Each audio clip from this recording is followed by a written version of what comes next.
মণ্ডলীপুর গ্রাম। এই মণ্ডলীপুর গ্রামের কাউন্সিলর সাবেক পদপ্রার্থী তিনি আজ সন্ধ্যার পরে সম্ভবত তিনি খুন হয়েছেন এবং সিলেট এমএজি উসমানী মেডিকেলে আমরা দেখছি ছাতকের অনেক নেতাকর্মীরা রয়েছেন। আমরা সেটা ছাতকের মেয়র যিনি আছেন তিনিও কিন্তু আমরা আপনাদেরকে দেখানোর চেষ্টা করছি। তিনিও কিন্তু এখানে আছেন সন্ধ্যা থেকে। তবে আমরা চেষ্টা করেছিলাম তাদের কাছ থেকে বিষয়টি জানার জন্য, কিন্তু তারা কিন্তু কিছুই বলেননি। তারা আসলে বলতে চাচ্ছেন না এবং তারা হয়তো বা ব্যস্ততার কারণে হয়তো বলছেন না। তো যাই হোক, আমরা আপনাদেরকে দেখানোর চেষ্টা করছি। মণ্ডলীপুর গ্রামের লায়েক আহমদ সাবেক কাউন্সিলর প্রার্থী ছিলেন এবং তিনি কিন্তু খুন হয়েছেন। তবে আমরা যতটুকু জানার চেষ্টা করেছি, আমরা এখানে সরাসরি আমরা সিলেট ওসমানী মেডিকেলে আছি এবং ওসমানী মেডিকেল থেকে আমরা আপনাদেরকে দেখানোর চেষ্টা করছি। তবে চেষ্টা করব তাদের কাছ থেকে জানার জন্য, বা কেউ যদি বলেন যে আসলে ঘটনাটি কীভাবে ঘটেছে। সেখানে বেশ কয়েকটি আঘাত রয়েছে তার শরীরে এবং আঘাতের কারণে তিনি মারা গেছেন। আমরা সেটি আপনাদের কাছে তুলে ধরার চেষ্টা করছি। তবে এখানে ছাতক পৌরসভার মেয়র আছেন আমরা দেখলাম এবং তারা অনেক সময় থেকে কিন্তু এখানে অপেক্ষা করছিলেন। তবে তাদের সাথে কথা বলার চেষ্টা আমরা করেছি, তবে তারা হয়তো ব্যস্ততা দেখাচ্ছেন এবং তারা ইতিমধ্যে কোনো কথাই বলছেন না। আসলে আমরা বুঝতে পারতেছি না যে কেন, বা ব্যস্ততার কারণে হয়তো বা কথা বলছেন না। তো আমরা যেটা আপনাদের কাছে উপস্থাপন করলাম, বিষয়টি জানিয়ে দিলাম যে ছাতকে এই পবিত্র রমজান মাসে কিন্তু একটি খুন হয়েই গেল এবং ইতিমধ্যে আমাদের দায়িত্বশীলরা, আমাদের সহকর্মীরা ছাতক থানার ভারপ্রাপ্ত কর্মকর্তা ওসি মহোদয়ের সাথেও কথা বলেছেন। তারাও এটা নিয়ে অনেক ঝামেলায় আছেন, সেটা তারা ইতিমধ্যে বলেছেন যে তারা পরবর্তীতে কথা বলবেন। আমরা সেটি আপনাদেরকে জানানোর চেষ্টা করছিলাম। নিহত যিনি হয়েছেন তিনি ছাতকের সাবেক কাউন্সিলর প্রার্থী, দুইবার কাউন্সিলর প্রার্থী হিসাবে অংশগ্রহণ করেছিলেন। তিনি কিন্তু খুন হয়েছেন এবং কে বা কারা খুন করেছে এখন পর্যন্ত কোনো তথ্য সঠিকভাবে পাওয়া যায়নি, আমরা এখন পর্যন্ত জানতে পারিনি। তো আমরা সিলেট এমএজি উসমানী মেডিকেলে আছি। উসমানী মেডিকেলের সম্মুখ থেকেই কিন্তু আমরা আপনাদেরকে এই লাইভটি সরাসরি উপস্থাপন করছি। আসলে এটা আমরা কখনো কাম্য করিনি যে পবিত্র রমজান মাসে এরকম কারো প্রাণ যাক, কেউ মারা যাক, এটা আমরা কখনো আশা করিনি। তো আমরা সরাসরি সিলেট ওসমানী মেডিকেল থেকে আমরা এই লাইভটি আপনাদের কাছে উপস্থাপন করছি। আপনারা সেটি শেয়ার করে সবাইকে দেখার সুযোগ করে দেবেন। চেষ্টা করেছি, তারা কিন্তু লাইভটি অন করার পরে কিন্তু সব চলে গেছে এখান থেকে, কিন্তু গেটের সামনে থেকে এতক্ষণ তারা ছিলেন এখানে। আমরা এতক্ষণ ওনাদের সাথে কথা বলার চেষ্টা করেছি যে জানার জন্য বিষয়টি কীভাবে ঘটেছে এবং কথা বলার জন্য। তারা কিন্তু কেউ কথা বলতেছেন না আমাদের সাথে, গণমাধ্যমের কর্মীদের সাথে। এখানে উপস্থিত ছিলেন ছাতকের মেয়র ছিলেন এবং শামীম চৌধুরী ছিলেন, চেয়ারম্যানও ছিলেন, রানিং চেয়ারম্যান ছিলেন, ছাতকের চেয়ারম্যান ছিলেন, অনেকেই ছিলেন, শুভাকাঙ্ক্ষী অনেকেই ছিলেন। কিন্তু এখানে অনেক মিডিয়া কর্মীরা রয়েছেন, তারা বারবারই চেষ্টা করেছিলেন তাদের সাথে কথা বলার জন্য। হয়তোবা তারা ব্যস্ততায় থাকার কারণে হয়তো তারা এই কথা এই মুহূর্তে আমাদেরকে আসলে বিষয়গুলো জানাতে পারেননি। তবে আমরা চেষ্টা করেছি এই বিষয়টা শুধু জানার জন্য যে একজন মানুষ এই পবিত্র রমজান মাসে ছাতকে জীবন দিতে হয়েছে এবং কে বা কারা তাকে হত্যা করেছে এই বিষয়টি আমরা এখন পর্যন্ত স্পষ্ট কোনো কিছু জানতে পারিনি।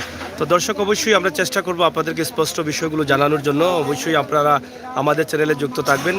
আমরা সিলেট এমএজি উসমানী মেডিকেল থেকে এই মুহূর্তে যে লাইভটি দিচ্ছি সেটি আসলে অত্যন্ত দুঃখজনক, কারণ এই পবিত্র রমজান মাসে আমরা কখনো আশা করিনি কোনো ভাই বা কোনো কারো সন্তান এভাবে মারা যাক, এভাবে জীবন দেখ, কারো হাতে জীবন দেখ, এটা কিন্তু আমরা কামনা করিনি। বিশেষ করে আমরা কখনো কোনো আশা করতে পারিনি যে কারো হাতে কোনো মানুষের খুন হোক বা খুন হয়, এটা আমরা কখনো আসলে মেনে নিতে পারি না।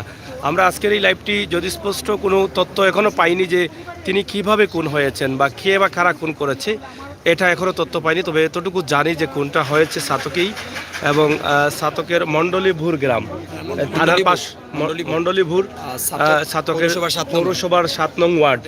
এবং কিন্তু সাবেক তিনবারের কাউন্সিলর পদপ্রার্থী, তিনি নির্বাচনে অংশগ্রহণ করেছিলেন তিনবার, কিন্তু হয়তোবা বিজয় নিয়ে আসতে পারেননি।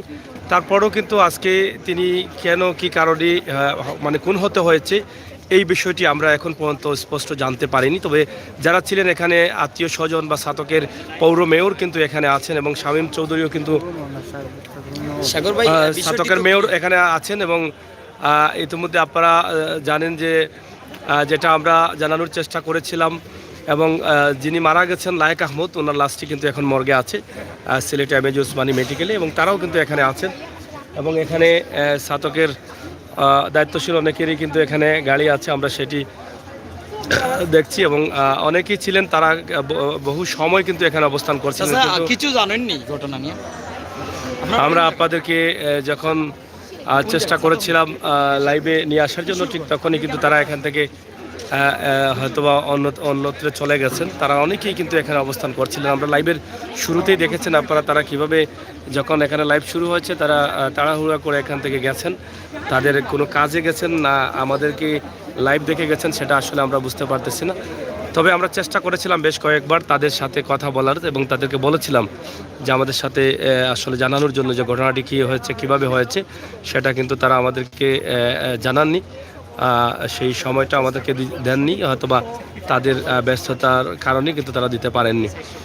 তো এখানে আমরা দেখছি ছাতকের মেয়র এবং ওনার ভাই শামীম চৌধুরী কিন্তু আছেন এখানে, ওনার গাড়িটা এখানে আছে, তিনি হয়তো আশপাশেই আছেন।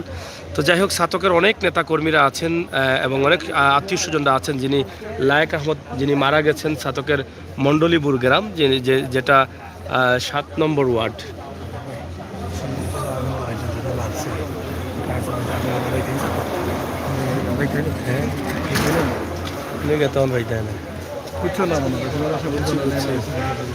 আর যাই হোক দর্শক, আমরা আপনাদেরকে এই লাইভটি আমরা এখানেই শেষ করে নিচ্ছি। আপনারা সবাই ভালো থাকবেন, সুস্থ থাকবেন, নিরাপদে থাকবেন এবং আমাদের সাথে থাকবেন।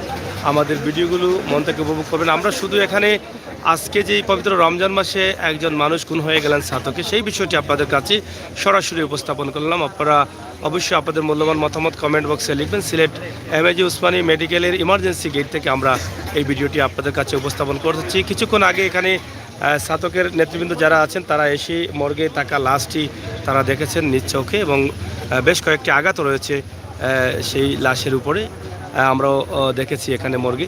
তো আমরা এখান থেকে সরাসরি জানিয়ে দিলাম। পরবর্তীতে আমরা চেষ্টা করব আপনাদেরকে জানানোর জন্য যে আসলে কীভাবে ঘটনাটি ঘটেছে, কারা তাকে হত্যা করেছেন, এই বিষয়গুলো পরবর্তীতে আমরা জানার চেষ্টা করব।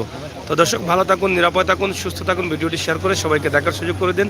আর আল্লাহ তাআলা যেন আমাদের প্রত্যেককে নিরাপদে রাখেন, হেফাজতে রাখেন। এরকম হত্যাকাণ্ড থেকে যেন আমরা মুক্তি পাই, শয়তানের ধোঁকায় পড়ে যেন আমরা কারো ক্ষতি না করি, আমরা যেন নিজের পায়ে কুড়াল না মারি। এরকম হত্যাকাণ্ড, এরকম জঘন্য কাজ থেকে যেন আল্লাহ তাআলা আমাদেরকে হেফাজত করেন, সেই প্রত্যাশা আশা রেখেই বিদায় নিচ্ছি। আল্লাহ হাফেজ।